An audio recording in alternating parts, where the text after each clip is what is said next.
Salut à toi Manu Gravel, à toi qui aime poursuivre lorsque la route s'arrête. Et aujourd'hui, je suis à côté de ce beau gosse que vous connaissez certainement, Steven Luharic, aventurier exceptionnel, qui est extrêmement fort si vous avez suivi ses performances, mais aussi organisateur d'événements, comme le Gravelman qui est derrière moi. Alors l'objectif, c'est de faire un peu mieux connaissance, savoir un peu qui est l'homme derrière le cycliste.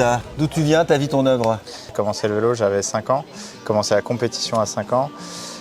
L'école de vélo, enfin j'ai fait les championnats de France école de vélo jusqu'à mes 12-13 ans. Donc avec les gymkhana, passer sous les... Ouais, jeu d'adresse et puis beaucoup de courses après championnat de France, cyclocross aussi, j'étais un peu spécialiste de cyclocross, VTT j'aimais beaucoup. Mais j'ai fait beaucoup de route aussi et puis après je me suis spécialisé en route parce que le VTT, on ne pouvait pas gagner notre vie. Avec le VTT, il n'y avait que 4-5 mecs qui étaient à très haut niveau, les Absalon et tout ça. Et aujourd'hui, c'est peut-être un peu différent, mais j'ai passé beaucoup de temps sur le vélo jusqu'au sport-études. Ensuite, carrière vélo jusqu'à 24 ans. Je gagne une course continentale, mais je gagnais... Niveau pro? Ouais, niveau pro, classement continental, avec la classe continentale 2.2, c'est Tour du Loir-et-Cher, c'est une course qui aujourd'hui fait passer des coureurs pro. Ouais. Après, j'étais un tout petit coureur, je pense que j'étais pas fait pour ça. Et voilà. Tu l'avais envisagé de faire une carrière pro, route? Mais moi, je ne rêvais que de ça. Moi, je rêvais d'être champion du Tour de France depuis tout petit, depuis que j'ai 5 ans. Ouais, vraiment, je voulais faire du cyclocross, un très haut niveau. Mais je voulais être un champion de vélo, je voulais faire autre chose que mes parents, je voulais faire autre chose que ce que j'appelais les gens normaux, c'est la vie normale. En fait, je voulais pas avoir la même vie que mes parents, se me lever le matin, aller au boulot toute la journée, et voilà. Vivre de ta passion. Ouais, vivre de mes rêves en fait. Ouais. Ma passion, mais des passions, on en a plein dans la vie, mais là, c'était vraiment mon rêve un peu de gosse, de devenir un champion, ouais. Après... Et après tes 24 ans, du coup, qu'est-ce qui s'est passé par rapport ton lien par rapport au vélo? Après, j'ai arrêté le vélo. J'ai arrêté le vélo complètement à 24 ans. J'étais un peu en dépression en fait. Ça faisait un moment. Du coup, je change de vie. Je deviens communicant. Enfin, je reprends des études. Je fais un master. Je deviens communicant pour des marques, des personnalités. Je deviens consultant aussi pour des athlètes. C'est ça? Triathlon, vélo, triathlon, j'ai été community manager de la FDJ, j'avais 4-5 clients. Donc et toujours après, en lien quand même avec le vélo. vélo. J'ai fait un peu d'Ironman, un peu de triathlon, j'ai fait 2 Ironman. J'avais toujours mes vieux démons d'athlètes qui revenaient et c'était destructeur pour moi parce que je voulais sortir en 1 heure en Ironman, ce qui est pas trop mal. En gros, c'est le niveau de mecs qui sont à Hawaï. Et après, je voulais faire pas plus de 5 heures de vélo, il y avait 180 km et je voulais faire un marathon en moins de 3 heures.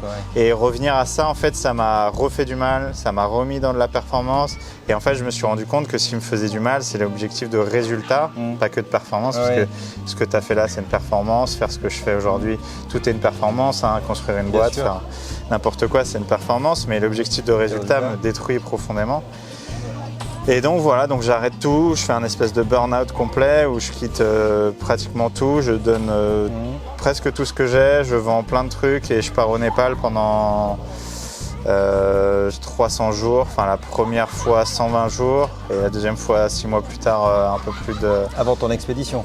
Ouais, ça c'était la première fois donc, au Népal. En off, off, il n'y avait pas d'expédition, il n'y avait pas de rêve. Une espèce de voyage initiatique? Tout est une initiation, je pense, dans la vie, mais là c'était vraiment ce rêve de voyage initiatique, ce rêve de je me découvre, je vais au bout de mes rêves et surtout, quand j'arrive là-bas, j'ai qu'un objectif, c'est faire de la méditation silencieuse et rentrer en monastère pour peut-être devenir moine bouddhiste dans le meilleur des cas pour moi, parce que j'étais vraiment malheureux. Clairement, je n'arrivais plus à voir les gens de ce monde. Je me sentais pas à ma place en Pas à fait. ta place. Alors je me sens toujours pas trop à ma place. Est-ce que tu te sens à ta place aujourd'hui? Est-ce que tu as fini ta thérapie?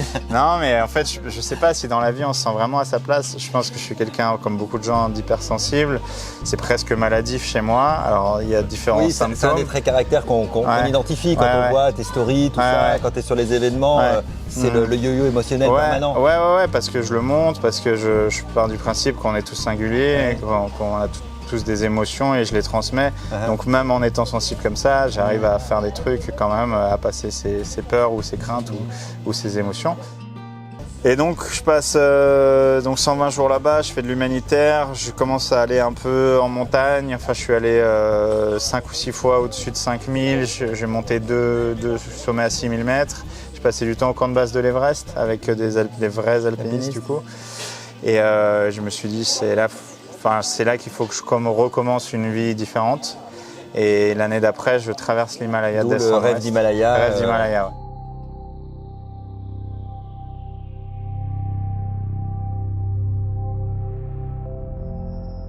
Traverser l'Himalaya népalais d'est en ouest en vélo, sur la route du Great Himalaya Trail. C'est le défi que s'est lancé Steven Le Yarrick. Une folie pour certains, un rêve pour cet ancien coureur cycliste élite. Accompagné d'Engawang Dawa Sherpa, un spécialiste de la trace, et de Pewen Groti, un cadreur passionné d'aventure, il va tenter de traverser le Népal, perché sur le sommet du monde, le tout en 60 jours. Et moi, on m'a reproché, mais c'est comme plein de projets que je fais, que ça n'avait aucun sens mais je ne savais pas, on ne connaît pas le terrain. Personne n'avait jamais traversé le Great Himalaya Trail avec un vélo. Jamais. Ceux qui ont essayé, ils n'ont pas réussi l'intégralité. Je fais ça, il y a des passages qui ne sont vraiment pas adaptés à un vélo, pas un humain d'ailleurs, c'est plus des chemins pour les animaux, ou les yaks, ou les chèvres, les ânes. Tu as réveillé le yak qui était en toi là? Ouais, j'ai réveillé des trucs profonds et à me dire ça j'aime donner des émotions aux gens, j'aime montrer le beau de la nature, j'aime montrer des immensités ça me transformait, tu vois, c'était tellement dur en fait j'en ai tellement chié que quand je finis ça, j'avais envie de plus et de différent certainement, parce que du coup je suis retourné en Himalaya, mais j'ai jamais refait un gros projet en Himalaya, sauf mettre un vélo au camp de base de l'Everest une fois à 7000. Mais je suis pas retourné sur le Great Himalaya Trail, c'était trop dur en fait, c'était inhumain.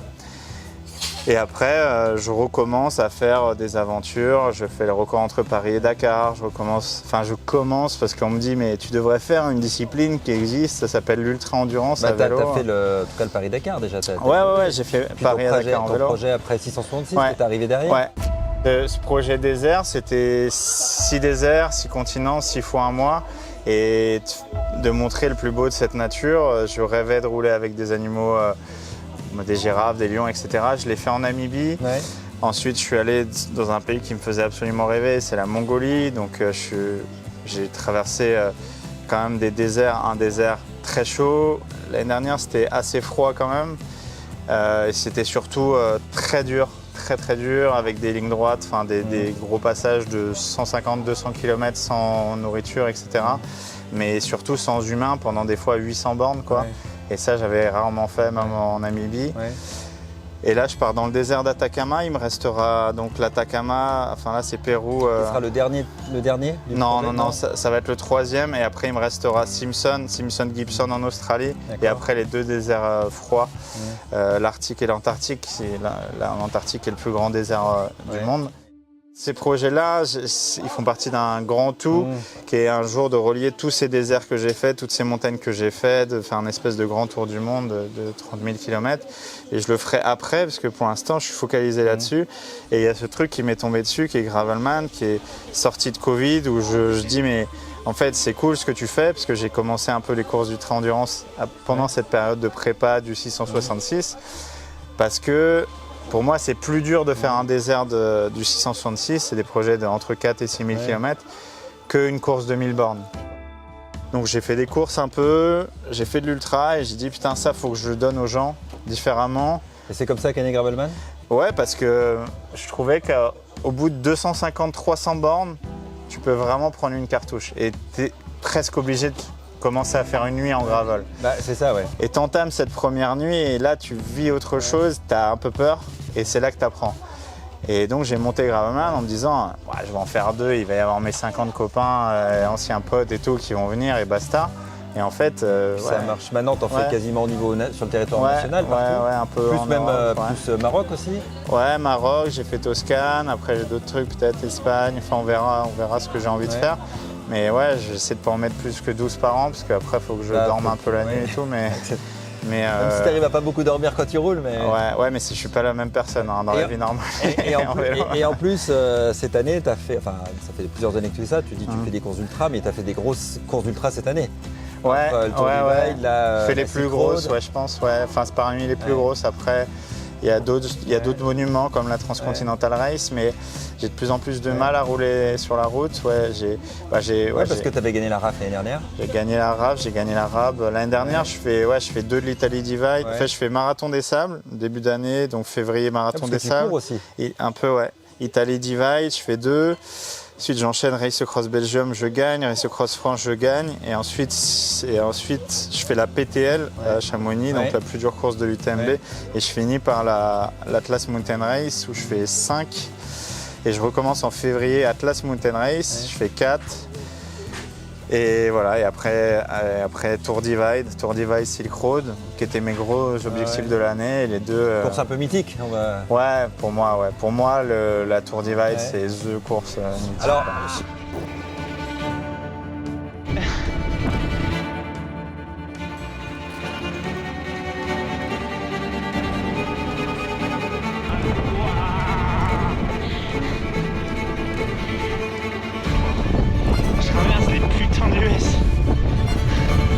une chance de fou.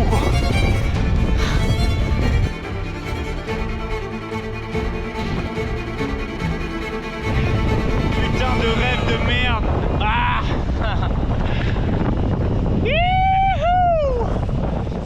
Franchement, la Tour Divide, le départ, les Silk Road aussi, mais c'est indécent. La vitesse. Quand t'as un mec comme sont partis très vite. Ted King, non, on était un groupe de 10.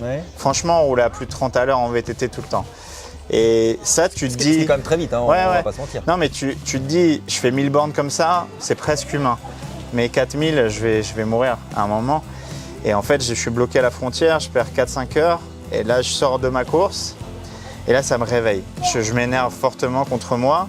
Contre les États-Unis aussi, mais c'était mes débats personnels parce que je me disais, en fait, on n'est pas si libre dans le monde aujourd'hui, même dans les pays développés. Mais c'était de ma faute. Pour moi, chaque erreur que tu fais dans la vie, c'est de ta faute.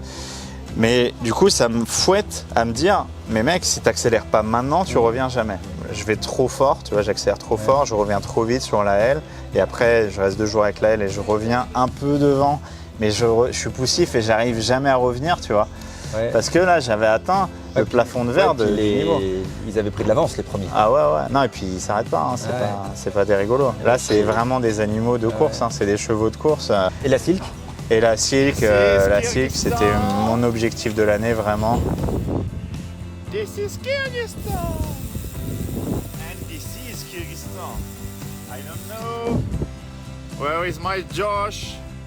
Qu'est-ce qui t'a surpris sur la Silk par rapport à la représentation que tu t'en faisais? C'était conforme ou c'était différent? Ouais, pas grand-chose. J'ai pas trouvé ça. J'ai trouvé ça dur. J'ai trouvé ça très alpin. C'est très haut. Il y a des sommets à plus de 4000. Ouais, il y a plusieurs 4000. On passe. Il y a des amplitudes thermiques. On passe 1000 km au-dessus de 3000. Il y a des amplitudes thermiques dans la même journée qui vont de moins 10 degrés à 40 degrés. Mais ça, j'avais eu dans l'Himalaya. Ça, j'ai pas peur. Tu as des descentes dures, tu as des montées. Quand je te dis des descentes dures, c'est des descentes de 60 km, tu vois. Où là, si tu n'as pas de fourche hydraulique, bah, tu es à l'hôpital. En bas, tu es mort. Et la différence entre les très très bons et les moyens ou les pas bons, c'est que les gars ne s'arrêtent jamais, ne dorment jamais, ne freinent jamais.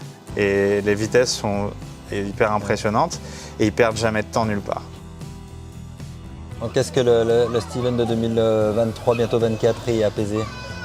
Ouais, je sais pas si je suis apaisé, je sais pas si je suis pas en colère. Je pense que je serai tout le temps un peu en colère, je serai tout le temps un peu un enfant rêveur et en colère. Mais ce qui me pousse aussi à faire des choses et puis à jamais m'arrêter de rêver, c'est ce que je souhaite aux gens aussi. Justement, qu'est-ce que tu pourrais donner comme message peut-être aux gens, ceux qui veulent venir sur un gravelman ou...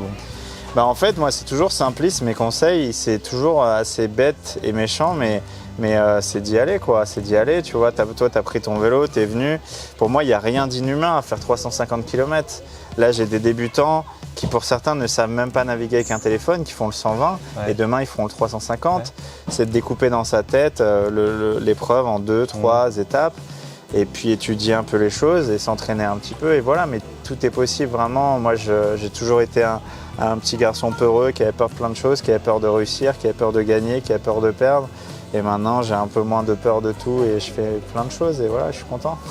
Merci beaucoup, Steven. Merci, à bientôt, ciao. Prends soin de toi. Ouais, à bientôt. Puis vous pouvez mettre, bien sûr, on met tous les liens pour suivre Gravelman. Et envoyez-lui des mèches, et des rayons. Il faut m'envoyer des mèches et des rayons parce que j'ai pété mes rayons tout à l'heure. Mais j'ai pu finir et j'ai découvert qu'une disqueuse, ça marchait pour gommer des crampons. pour ses pneus. À bientôt, ciao.